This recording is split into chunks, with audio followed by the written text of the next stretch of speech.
Hello दोस्तों, नमस्कार। मैं जितेंद्र पांडे, आप सबका स्वागत है हमारे यूट्यूब चैनल उत्कृष्ट एकेडमी अयोध्या पर।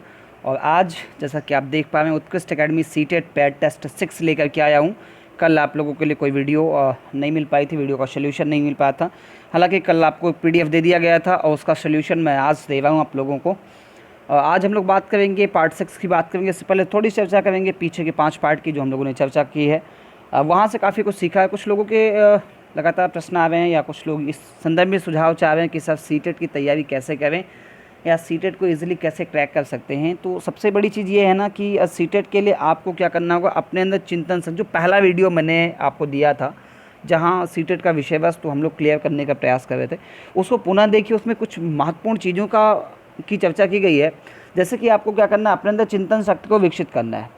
चिंतन शक्ति जो आपकी होगी वो कैसी होनी चाहिए, जो आप सोचिए कैसा होना चाहिए, वो सार्वभौमिक होना चाहिए। इसको समझिए कि सार्वभौमिक है क्या। मैंने उस दिन भी आपको बताया था, आज भी आपको कह रहा हूँ कि आप अपने अंदर चिंतन शक्ति को विकसित कीजिए। और वह चिंतन कैसा होना चाहिए, यूनिवर्सल होना चाहिए कि सभी जगहों पे अप्लाई हो जाए, सबके लिए वैलिड हो जाए। जैसे जो समाज सुधारक होते हैं वो क्या सोचते हैं, केवल अपना निजी स्वार्थ नहीं सोचते हैं, वो सोचते हैं कि हम ऐसा कुछ करें जो सर्व समाज के लिए हो, सभी के लिए हो।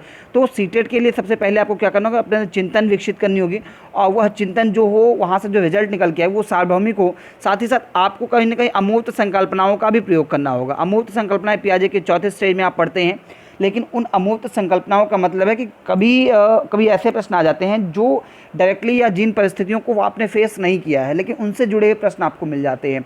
तो आप ऐसे में क्या करेंगे कि अपने आप को ये मान लेंगे कि हाँ, ये परिस्थितियाँ हमारे सामने उत्पन्न हुई हैं। सपोज दैट कि आपसे क्वेश्चन आ जाए कि आप बहुत सारा पैसा लेकर के जा रहे हैं, रास्ते में अचानक 8-10 लोग आपको इकट्ठा घेर लेते पैसा छीनने के लिए, आप क्या करेंगे।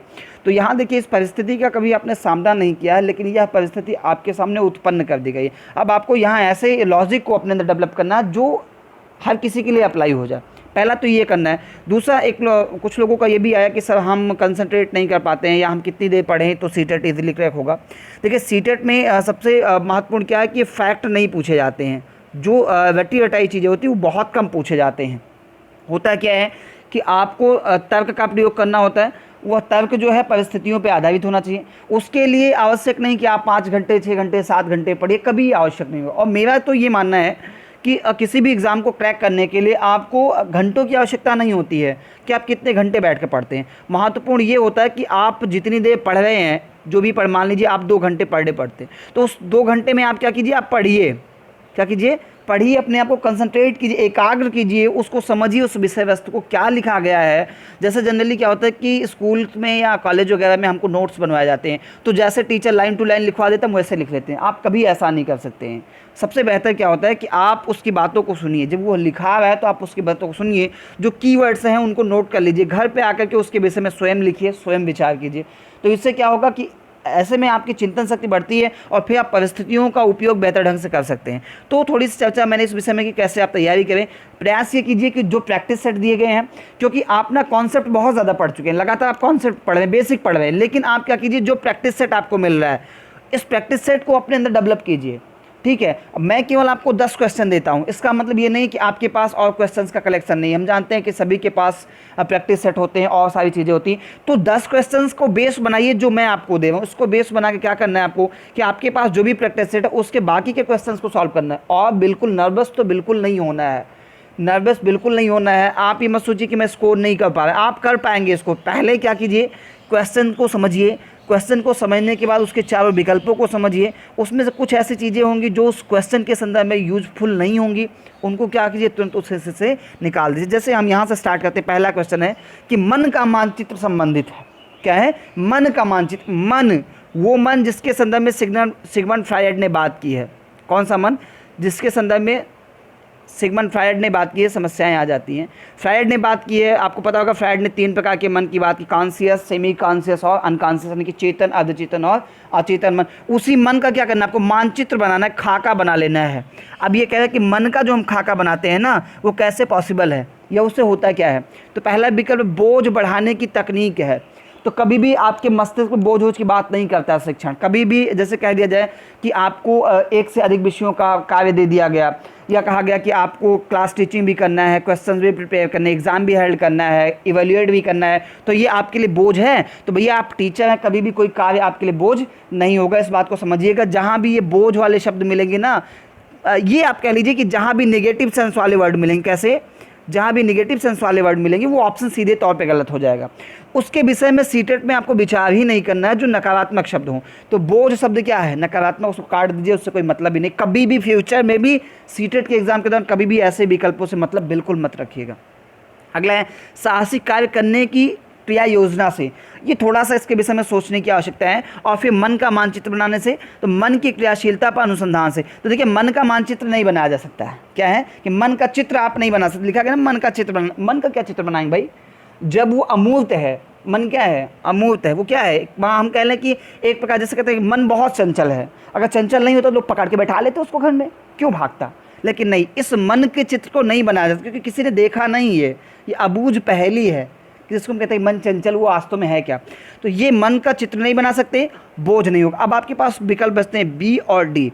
तो क्या साहसिक कार्य करने की क्रिया योजना से, तो ये कोई मतलब नहीं कि मन का मानचित्रण आप करेंगे तो साहसिक कार्य करने की क्रिया योजना वो बनेगी। ये साहसिक कार्य करने की क्रिया योजना का मतलब कि प्लानिंग करना, कि हमें कोई ऐसा कार्य करना जो साहसिक कार्य हो। पता लगे कि 10 लोगों से अकेले लड़ना है तो उसका खाका आप पहले तैयार करते हैं, ये नहीं पॉसिबल होता। क्योंकि मन की क्रियाशीलता पर अनुसंधान से, ये जो मन का मानचित्र लिखा गया है, इसका मतलब कि मन की जो क्रियाशील एक्टिवनेस जो है आपके मन की, ठीक है, जो आपकी चेतना है, जो आपकी कॉन्शियसनेस है, उसकी क्रियाशीलता को लेकर के आप पहले से क्या करते हैं, प्लान करते हैं। क्या कहते हैं, प्लान करते हैं क्रियाशीलता को लेकर के, ना कि उसको कि मानचित्र आप बनाए रहे हैं, किसका मन का चित्र बना रहे, कहेंगे ऐसे होता है, मन ऐसे होता है, ऐसे होता है, ऐसे करेंगे। इस प्रकार से मन नहीं बनेगा। मन क्या बनेगा कि उसकी क्रियाशीलता को लेकर आप अनुसंधान करेंगे, किन परिस्थितियों में मेरा मन कितना एक्टिव होता है, उसको कहेंगे मन का मानचित्रण। तो विकल्प कौन सा सही हो जाएगा, आपका डी वाला विकल्प सही हो जाएगा। आगे बढ़ते हैं। आज का देखिए, आज का जो प्रश्न है ना, बेसिकली आपके चिंतन पे ही आधारित करके हमने कलेक्ट किया है, क्योंकि सीटेट में आपको इन्हीं चीज़ों की बहुत आवश्यकता होती है, फैक्ट की बहुत कम आवश्यकता है। फिर से रिपीट कर रहा हूँ, तो ये आज के क्वेश्चन को समझिएगा तर्कपूर्ण ढंग से। दूसरा वाला क्वेश्चन कह रहा है कि छोटे विद्यार्थियों में निम्नलिखित में से कौन सा लक्षण पठन कठिनाई का नहीं है। क्या है, पठन कठिनाई का नहीं। सबसे पहले मैं यहाँ क्लियर कर दूँ कि पढ़ने संबंधित 2 प्रकार की अक्षमता होती हैं। क्या मिलती है हमको, हमारे अंदर लर्निंग डिसेबिलिटी मिलती है, या बच्चों के अंदर लर्निंग डिसेबिलिटी पाई जाती है। अधिगम अक्षमता कहते हैं इसको, या इसको अधिगम निर्योग्यता कहते हैं। क्या कहते हैं, लर्निंग डिसेबिलिटी कहते हैं, या अधिगम निर्योग्यता कहते हैं, या इसी को आप चाहे तो अशक्तता भी कह सकते हैं। क्या कहेंगे, अशक्तता।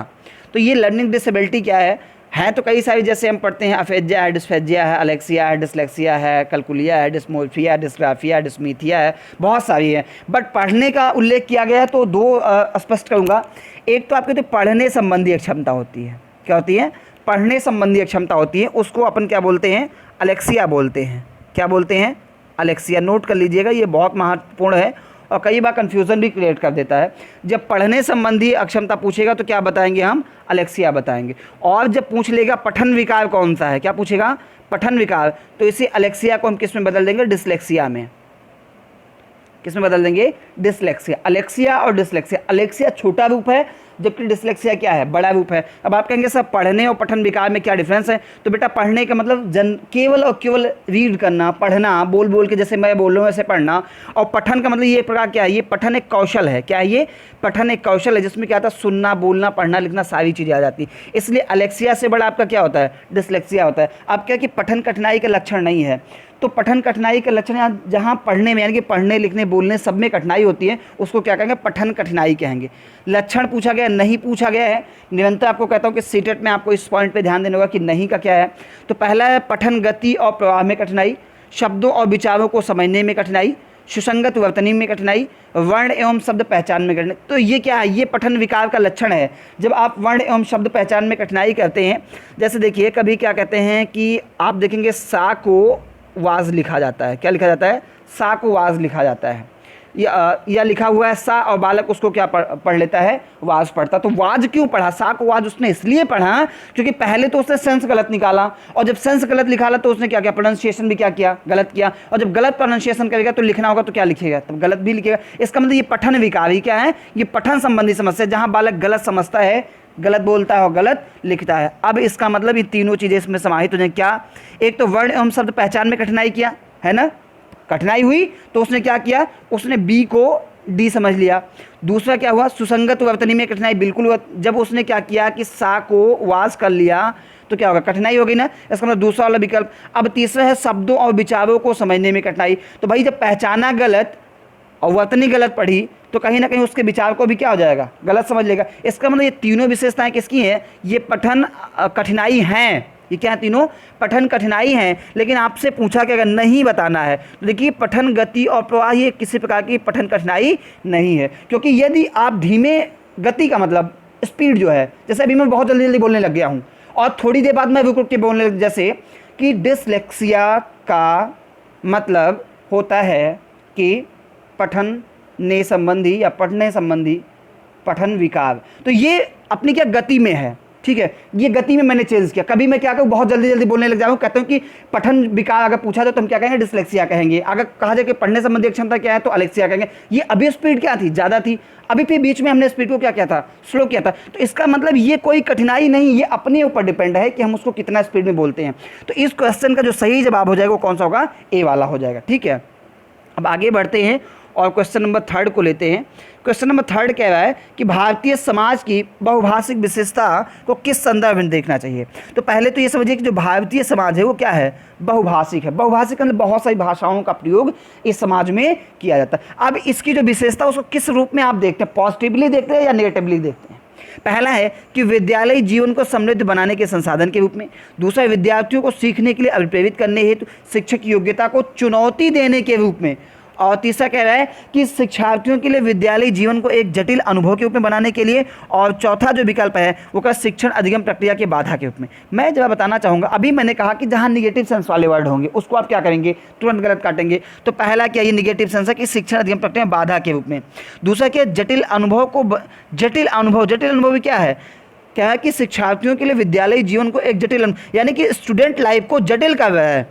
जो बहुभाषिक चीज़ें हैं वो क्या करें, स्टूडेंट लाइफ को जटिल करें। इसका मतलब ये भी क्या है, ये भी निगेटिव सेंस है। अब बच्चा हमारे पास क्या, दूसरा वाला विकल्प कि विद्यार्थियों को सीखने के लिए अभिप्रेरित करने शिक्षक की योग्यता की चुनौती के रूप में। यानी कि चुनौती शब्द भी यहाँ पे क्या है कि जो बहुभाषिक क्लास है या बहुभाषिक जो सोशल स्ट्रक्चर ऑफ इंडिया है वो क्या कर रहा है कि टीचर के लिए एक प्रकार से विद्यार्थियों को जो हम अभिप्रेरित करते हैं उसके लिए चुनौती क्रिएट कर रहा है। तो बहुभाषिकता कभी हमारे लिए चुनौती नहीं क्रिएट करती है, वो क्या करती है, सर्कमटेंसेस क्रिएट करती है, यानी कि अवसर उत्पन्न करती है। तो पहला वाला विकल्प है कि विद्यालयी जीवन को समृद्ध बनाने के संसाधन के रूप में। बिल्कुल ही बहुत ईजी चीज़ है। अगर हमारा विद्यालयी जीवन जो वो अगर बहुभाषिक हो जाता है, मल्टी लैंग्वेज फुल हो जाता है, तो उससे क्या होगा कि वो संसाधन को समृद्ध बनाएगा। जैसे मान लीजिए कि हम क्या करते हैं कि बच्चे कई सारे बच्चे हैं, उन सबकी अपनी अपनी भाषा है, और हम क्या करते हैं, देखिए यहाँ मैं बताऊंगा आपको कैसे समझेंगे। जैसे मान लीजिए कि कोई बालक है, उसका नाम क्या है, एक ही क्लास में कोई बालक, उसका नाम क्या है, राम, वो क्या बोलता है, अवधी बोलता है। क्या बोलता है, अवधी। और कोई बालक है, उसका नाम क्या है, कृष्ण है, वो क्या बोलता है, वो भोजपुरी बोलता है। लेकिन क्या किया गया, दोनों को एक साथ क्लास में बैठाया गया। क्या किया गया, एक साथ में क्लास में बैठाया। तो कभी ना कभी राम अवधी बोलेगा और कभी ना कभी कृष्ण क्या करेगा, भोजपुरी बोलेगा। तो इन दोनों के मध्य अंतःक्रिया होगी, वार्तालाप होगी। तो कहीं ना कहीं राम को भोजपुरी सीखने का मौका मिलेगा और कृष्ण को अवधी सीखने का मौका मिलेगा। तो ये मतलब क्या है कि वो एक संसाधन के रूप में कार्य करता है। इसलिए ये जो क्वेश्चन आपसे पूछा गया है कि बहुभाषिक समाज जो भारत का है उसको किस परिप्रेक्ष्य में देखना चाहिए, तो आप कहेंगे कि वह है कि विद्यालय जीवन को समृद्ध बनाने के एक संसाधन के रूप में कार्य करता है। आगे बढ़ते हैं और क्वेश्चन नंबर 4 को लेते हैं। क्वेश्चन नंबर क्या है कि एक शिक्षक को साधन संपन्न होना चाहिए। इसका अर्थ क्या है, मतलब अगर कहा जाए कि आप एक टीचर हैं और आप साधन संपन्न बनिए, तो किन संसाधनों की आपसे अपेक्षा की जाती है और किससे संपन्न होने की बात की जाती है। पहला तो कि उसके पास पर्याप्त धन संपदा होनी चाहिए। बिल्कुल गलत है।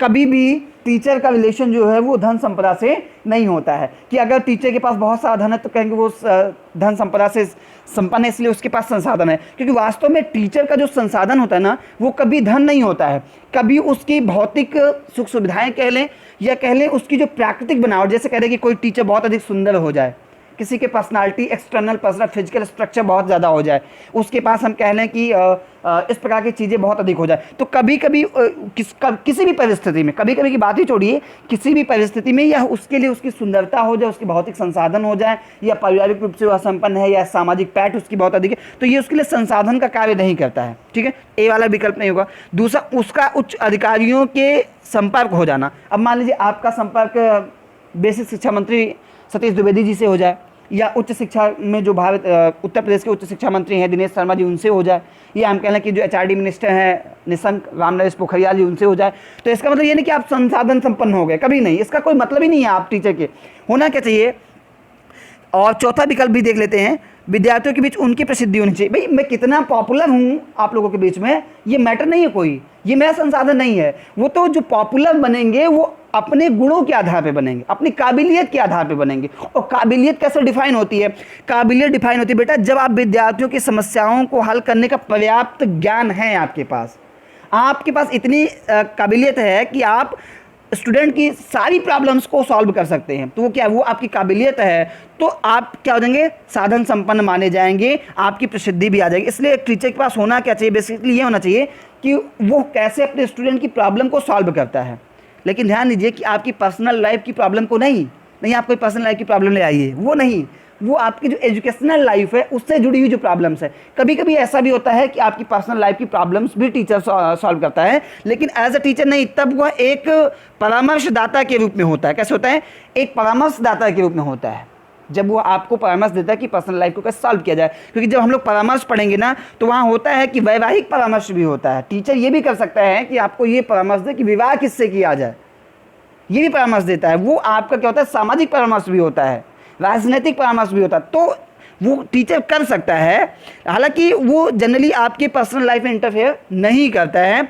वास्तव में होना चाहिए, यदि विद्यार्थियों की समस्याओं का हल है टीचर के पास, तो कहा जाएगा कि वह एक साधन संपन्न है। आपका सही विकल्प हो जाएगा सी वाला। आगे बढ़ते हैं, क्वेश्चन नंबर 5 को लेते हैं। बहुत इंपॉर्टेंट क्वेश्चन है, बहुत छाट के मैंने इसको रखा है। ये पहले ही मैं कह दूँ इंपॉर्टेंट क्वेश्चन है।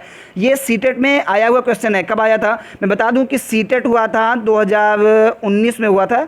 2019 में कब हुआ था? जुलाई में हुआ था। क्वेश्चन पूछा गया कि यद्यपि सभी बालकों में व्यक्तिगत भिन्नता पाई जाती है, फिर भी उन सभी बालकों में विकास की दर, और वही यहाँ क्वेश्चन पूछा गया कि व्यक्तिगत शिक्षार्थी एक दूसरे में किस में भिन्न होते हैं। तो बेटा नोट कीजिए, विकास की दर में भिन्न होते हैं। किस में? विकास की दर में, यानी कि जो उनके अंदर रेशियो होता है डेवलपमेंट, रेशियो ऑफ डेवलपमेंट, उसमें क्या होता है, डिफरेंट होते हैं। अब क्वेश्चन पूछा जाता है बालकों की विकास दर क्या होती है। ये नोट कीजिए अपनी कॉपी में, नहीं तो पढ़ने का कोई मतलब नहीं, नोट कर रहे हैं तो नोट कीजिए कि विकास की दर बालकों में क्या होती है। तो उसको कहते हैं बेटा, क्या कहते हैं, स्थूल से सूक्ष्म की ओर। क्या कहते हैं? स्थूल से सूक्ष्म की ओर। क्वेश्चन पूछा जाएगा कि बालकों के विकास की दर क्या होती है, तो स्थूल से सूक्ष्म की ओर। दूसरे शब्दों में आप कहना चाहेंगे तो मैं आपको बताऊं, इसी के लिए दूसरा शब्द प्रयोग करते हैं, अपरिष्कृत से। क्या कहते हैं? अपरिष्कृत से परिष्कृत की ओर, यानी कि अपरिष्कृत से परिष्कृत की ओर होता है कि पहले जो बालकों का डेवलपमेंट होता है, विकास, तो वो अशुद्ध होता है, परिष्कृत नहीं होता, उसमें बहुत सारी अशुद्धियाँ होती, मिश्रण होता है। लेकिन जैसे जैसे वो आगे बढ़ते हैं, उनकी जो विकास की दर है वो क्या हो जाती है, वो परिष्कृत होती चली जाती है, यानी कि अशुद्धियाँ उसमें से हटती चली जाती, मिश्रण समाप्त होने लगता है। जैसे हमने विकास की दिशा पूछा था, विकास की हमने क्रम पूछा था, वैसे ही विकास की क्या होती है, दर होती है, विकास की दर होती है अपरिष्कृत से परिष्कृत, या हम कह लें स्थूल से सूक्ष्म की ओर। बाकी और आपको विचार करने की आवश्यकता नहीं, 5वें क्वेश्चन का ए वाला विकल्प सही हो जाएगा। आगे बढ़ते हैं, क्वेश्चन नंबर 6 को लेते हैं। क्वेश्चन नंबर 6 के संदर्भ में इससे पहले भी आपको पूछा जा चुका है, मैं आज इस पर विषय बहुत ज़्यादा चर्चा नहीं करूंगा। क्वेश्चन है सतत एवं व्यापक मूल्यांकन में व्यापक मूल्यांकन शब्दावली का तात्पर्य क्या है। तो इसका आपको उत्तर स्टूडेंट्स को देना है, ये आपको बताना कमेंट करके कि इस वाले क्वेश्चन नंबर 6 का सही जवाब कौन सा होगा। इसके लिए आपको छोड़ते जा रहे हैं क्योंकि पीछे के वीडियो में इसके संदर्भ में चर्चा किया गया, बहुत जल्दी भी इस क्वेश्चन के संदर्भ में चर्चा करें। आगे बढ़ते हैं, क्वेश्चन नंबर 7 को लेते हैं। ठीक है, क्वेश्चन नंबर 7 ध्यान से देखिएगा। 7वां क्वेश्चन क्या है कि मूल्यांकन, इवैल्यूएशन का उद्देश्य क्या है। मूल्यांकन का उद्देश्य क्या है? मूल्यांकन को समझिए, कहते हैं मूल्य का अंकन। क्या कहते हैं? मूल्य का अंकन, यानी कि वैल्यू निर्धारित करते हैं हम। क्या कहते हैं? वैल्यू निर्धारित करते हैं कि कोई टीचर है वो आपके लिए कितना इंपॉर्टेंट है। कैसे निर्धारित करेंगे भाई? सबसे पहले तो जो कार्य आपने किया उसका क्या था, सबसे पहले तो आपका उद्देश्य रहा होगा। आप हमारे साथ जुड़े, इसका कोई उद्देश्य रहा होगा। अब आप हमारे साथ जुड़े, पर डे आपको 10 क्वेश्चन मिलता है, वीडियो के थ्रू सोल्यूशन मिलता है, आप उसको पढ़ते चल रहे, इसका मतलब आप क्या करें, अधिगम प्रक्रियाएं करें। अधिगम प्रक्रियाओं से गुजरते गुजरते मेन मोटिव क्या है कि आप बेसिकली सीटेट के पेडागॉजी वाले हिस्से में बहुत बेहतर कर सकें, ये आपका मेन मोटिव है। और जब आपका रिजल्ट आता है तब आप इवेल्युएट करते हैं कि भाई जितना उद्देश्य को लेकर मैंने कार्य किया था उसको कितना हम गेन करने में सक्सीड हुए। इसी को क्या कहा गया, मूल्यांकन कहा गया। तो पूछा गया कि बेटा ये बताओ जरा कि मूल्यांकन करने का प्रमुख उद्देश्य क्या होता है। तो पहला है कि बालकों की धीमी गति से सीखने वाले एवं प्रतिभाशाली बच्चों के रूप में लेबल करना। ये उद्देश्य नहीं होता है। आप धीमी गति से सीखने वाले बच्चों, प्रतिभाशाली बच्चों को इक्वल करने के लिए मूल्यांकन नहीं करते हैं। वास्तव में क्या करते हैं कि जो धीमी गति से सीखने वाला बालक है उसके लिए सोचते हैं कि इसको सिखाने का उद्देश्य कितना था, और जो तीव्र गति से सीखने वाला बालक है इसको सिखाने का उद्देश्य क्या था। दोनों को एक साथ आप अधिगम क्रियाएं कराते हैं, बाद में इवेल्युएट करते हैं कि धीमी गति वाला कितना सीख पाया और तेज गति वाला कितना सीख पाया, उद्देश्य हमारा कितना था, सफल कहां तक हुए, कमी कहां रह गई, उसको अगले स्टेप में हम कैसे सुधार कर सकते, उसको कहते हैं इवेल्युएशन।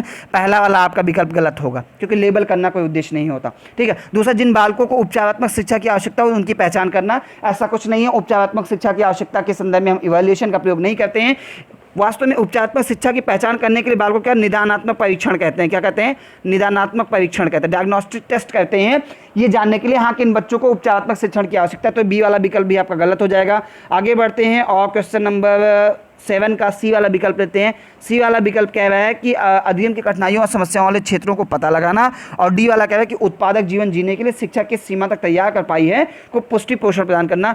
देखिए सी वाला विकल्प जो है ये भी आपका नहीं होगा क्योंकि कठिनाइयों वह आने वाली समस्याओं का पता लगा। तो इवेल्युएशन कोई कठिनाई या समस्या का पता नहीं लगाता है, पता लगाता है अगर तो वो निदानात्मक परीक्षण पता लगाता है। क्या कहता है? निदानात्मक परीक्षण होते हैं जैसे बालकों की कठिनाइयों समस्याओं को पता लगाया जाता है। वास्तव में जो मूल्यांकन का मुख्य उद्देश्य होता है वो डी वाला ऑप्शन होगा। क्या कि उत्पादक जीवन जीने के लिए शिक्षा किस सीमा तक तैयार कर पाई, यानी कि जो हमें ये मोटिव था कि आपको प्रशिक्षित किया जाए। जैसे आपने डीएलएड किया और ये अथवा आप बीएड किया तो मोटिव क्या था कि आपके अंदर स्किल को डेवलप किया जाए। क्या स्किल डेवलप किया जाए? जिसकी सहायता से आप प्रभावशाली टीचिंग कर सके। अब उसके बाद जब आपका 2 वर्ष का प्रशिक्षण पूरा हो गया तो आपका क्या किया? इवेल्युएशन, मूल्यांकन किया गया ये जानने के लिए कि हाँ हम आपके अंदर कितना स्किल को डेवलप कर पाए। इसका मतलब कि उत्पादक जीवन जीने के लिए आपको एज अ टीचर प्रेजेंट करने के लिए जो अधिगम क्रियाएं की गई थी वह कहाँ तक सफल हो पाए, इसकी पुष्टि करने के लिए ही क्या कहता है? मूल्यांकन कार्य किया जाता है। तो मूल्यांकन का मुख्य उद्देश्य होता है कि जो गतिविधियां आपके साथ की गई उसको प्राप्त करने में हम कहाँ तक सफल हुए या उसको आपके अंदर अडॉप्ट कराने में कितना हम सफल हुए, इसको जानने के लिए क्या किया जाता है?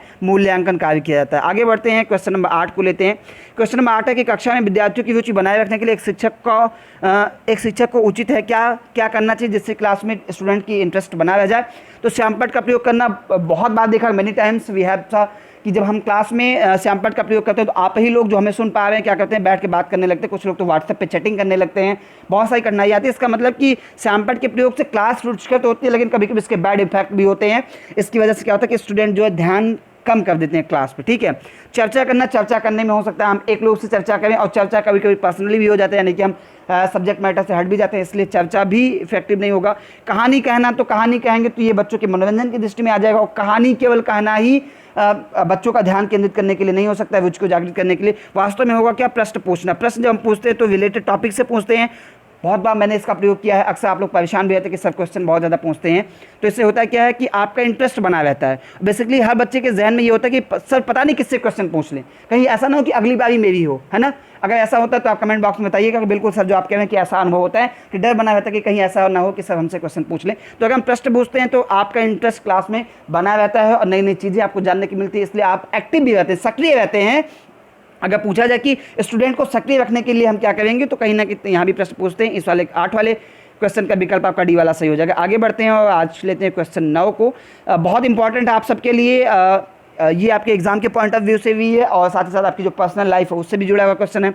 आज चुनिंदा क्वेश्चन को लेकर के आए हैं। आज क्या है कि दबाव को कम करने के लिए परीक्षाओं में सफलता के लिए आवश्यक, यानी कि सबसे पहली चीज़ कि हमें दबाव, प्रेशर को कम करना जिसकी सहायता से हम एग्ज़ाम में सफल हो सकें। तो पहली चीज़ ये समझिए कि बहुत समय ऐसा होता है, कई बार ऐसा होता है कि हम प्रेशर के चक्कर में पेपर को बेहतर नहीं कर पाते हैं और रिजल्ट निगेटिव आ जाता है, यानी कि हमारे अनुकूल नहीं आता है। कारण क्या होता है कि हम तैयारी तो खूब करते हैं, जैसे एग्जामिनेशन हॉल में पहुंचते हैं तो हम नर्वस हो जाते हैं, एग्जाम का प्रेशर आ जाता है। क्या कि बताओ यार सीटेट में बैठे हैं, इतना 2 साल का बीएड किए, डीएलएड किए और सर से कोर्स भी किए, पैसा भी दिए और उसके बाद तैयारी किए और पता नहीं कैसा हो एग्जाम, अगर अच्छा नहीं हो, पास नहीं हुए तो सीटेट नहीं क्वालिफाई होगा, सीटेट नहीं क्वालिफाई होगा तो सुपर टेट में नहीं बैठ पाएंगे, सुपर टेट में नहीं बैठेंगे तो अच्छे अंक नहीं आएंगे, अच्छे अंक नहीं आएंगे तो फिर मेरिट में नहीं आऊँगा, मेरिट में नहीं आऊँगा तो सिलेक्शन नहीं होगा, सिलेक्शन नहीं होगा तो फिर 50,000 सैलरी नहीं मिलेगी, 50,000 सैलरी नहीं मिलेगी तो गाड़ी कैसे लूँगा, घर अच्छा से कैसे बनवाऊँगा, एसी कैसे लगवाऊँगा, भौतिक सुख सुविधाओं का कैसे मैं, तो ये जो इतना सारा आप सोच डालते हैं ना, इतना सारा प्रेशर लेते हैं, इसी वजह से आती हुई चीज़ें भी आपसे क्या हो जाती है,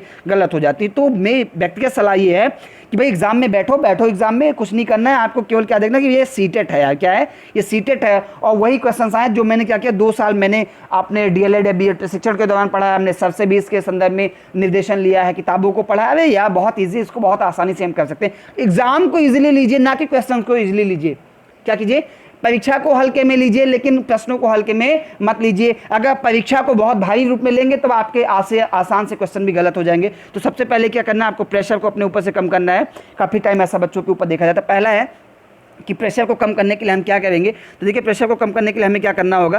क्वेश्चन नंबर 9 है, पहला है कि कम अवधि की परीक्षाओं में अंतरण करना होगा, यानी कि जो कम अवधि की, जो जिनका ड्यूरेशन कम होता है या जो जल्दी जल्दी एग्जाम्स करवाए जाते हैं उनके बीच में थोड़ा सा हमें क्या गैपिंग चाहिए, एग्जाम में गैप चाहिए। इसका मतलब ये है। बी वाला क्या कि विद्यालय शिक्षा की विभिन्न चरणों में परीक्षा का आयोजन करना, बहुत ज़्यादा प्रेशर हो जाएगा। अगर विद्यालय शिक्षा के विभिन्न स्टेप में आपकी परीक्षा का आयोजन किया जाएगा तो बहुत ज़्यादा प्रेशर आपके ऊपर हो जाएगा। हमेशा आप एग्जाम में ही कहीं ना कहीं खुद को व्यस्त रखेंगे, तैयारी नहीं कर पाएंगे। सी वाला वार्षिक एवं अर्धवार्षिक परीक्षा, ये भी कहीं ना कहीं आपके लिए प्रेशर है। अगर वर्ष में एक बार एग्जाम होता है तो उसका प्रेशर ये होता है कि हाँ एग्जाम नहीं क्वालिफाई कर पाएंगे तो 1 साल बेकार जाएगा, इसलिए ये दबाव को कम नहीं करता है और उल्टा दबाव को बढ़ाता है। डी वाला विभिन्न प्रवेश परीक्षाओं के लिए विभिन्न एजेंसियों की स्थापना करना, तो ये आपका काम नहीं है, या प्रेशर आपको कम करना है अपने ऊपर से ना। तो एजेंसी अलग अलग एग्जाम कराती है, इससे आपको क्या मतलब है। इन चारों को अगर हम एनालिसिस करते हैं तो हमारा पहला विकल्प जो है ना, ए वाला, ये ज़्यादा सटीक बैठता है कि हमें क्या करना हो कि कम अवधि की परीक्षाओं में अंतरण कर देंगे, यानी कि जो कम ड्यूरेशन के एग्जाम्स होते हैं, बहुत जल्दी जल्दी होते हैं, उनको क्या करना, अंतरण करना है, थोड़ा सा हमें डिले कर देना है, दूसरी जगह ले जाना है। इससे क्या होगा कि प्रेशर कम हो जाएगा। जैसे मान लीजिए आज एग्जाम है, यूपी टेट का एग्जाम था और पहले सीटेट का था, थोड़ी देर बाद यूपी टेट का एग्जाम था। बच्चों के ऊपर प्रेशर था कि सर हमें सीटेट भी देना है, यूपी टेट भी देना है, सुपर टेट भी लगा हुआ है, तो कैसे करेंगे। इसके बीच में एक नियमित अंतराल चाहिए हमें, और कम ड्यूरेशन का है। अगर जैसे ये भी होता है कि मान लीजिए कि 150 क्वेश्चन का पेपर है, आपको केवल 30 मिनट्स दिए जाए, तो इसका भी प्रेशर होता है। तो क्या करना है कि जो कम ड्यूरेशन वाले एग्जाम्स हैं इनमें थोड़ा सा आपको टाइम गैप चाहिए, इससे प्रेशर आपके ऊपर क्या होता है, कम होता है। ठीक है, आगे बढ़ते हैं, यानी कि ए वाला विकल्प सही हो जाएगा। क्वेश्चन नंबर 10 को लेते हैं। विवेचनात्मक शिक्षा शास्त्र का या दृढ़ विश्वास है। पहले समझिए विवेचनात्मक शिक्षा शास्त्र है क्या। ये शिक्षा शास्त्र का मतलब है कि जहाँ शिक्षा संबंधित शास्त्र जो आपको शिक्षा से जुड़ी हुई चीज़ें आपको बताएं, और विवेचनात्मक की जहाँ पे विवेचना को महत्व दिया जाए। विवेचना का मतलब है कि एक एक पहलुओं पे गहनता से अध्ययन किया जाए। उसका दृढ़ विश्वास क्या है ये आपको बताना है। तो उसका दृढ़ विश्वास है क्या कि चारों विकल्पों को हम पहले अध्ययन कर लेते हैं, इसके बाद बात करेंगे। पहला आपका है कि एक शिक्षक को हमेशा कक्ष के अनुदेशन का नेतृत्व करना चाहिए। बी वाला है शिक्षार्थियों को स्वतंत्र रूप से तर्क नहीं करने, गलत हो जाएगा आपका ये, तुरंत इसको गलत काटिए, क्योंकि क्या कह रहा है कि स्वतंत्र रूप से क्या करना चाहिए, तर्क नहीं करना चाहिए। मतलब स्टूडेंट ही नहीं तर्क करेगा तो कौन करेगा, मैं करूँगा, मैं अपने तर्क को आपके ऊपर जो है थोपूंगा, ऐसा नहीं हो सकता। इसका मतलब बी वाला विकल्प क्या गलत है। सी वाला कि बच्चे स्कूल से बाहर क्या सीखते हैं, ये अप्रासंगिक, बिल्कुल अप्रासंगिक नहीं होता भाई, प्रासंगिक है यार कि आप स्कूल में क्या सीखते हो, टीचर के साथ क्या सीखते हो और बाहर जाके आप क्या सीखते हो, ये दोनों चीज़ें कहीं ना कहीं आपकी लाइफ से जुड़ी होती हैं। तो विकल्प बी और विकल्प सी गलत हो जाएगा। डी वाला विकल्प चर्चा कर लेते हैं। शिक्षार्थियों के अनुभव और प्रत्यक्षण बहुत महत्वपूर्ण होते हैं, ये आपके लिए जो है, ये आपके लिए महत्वपूर्ण है।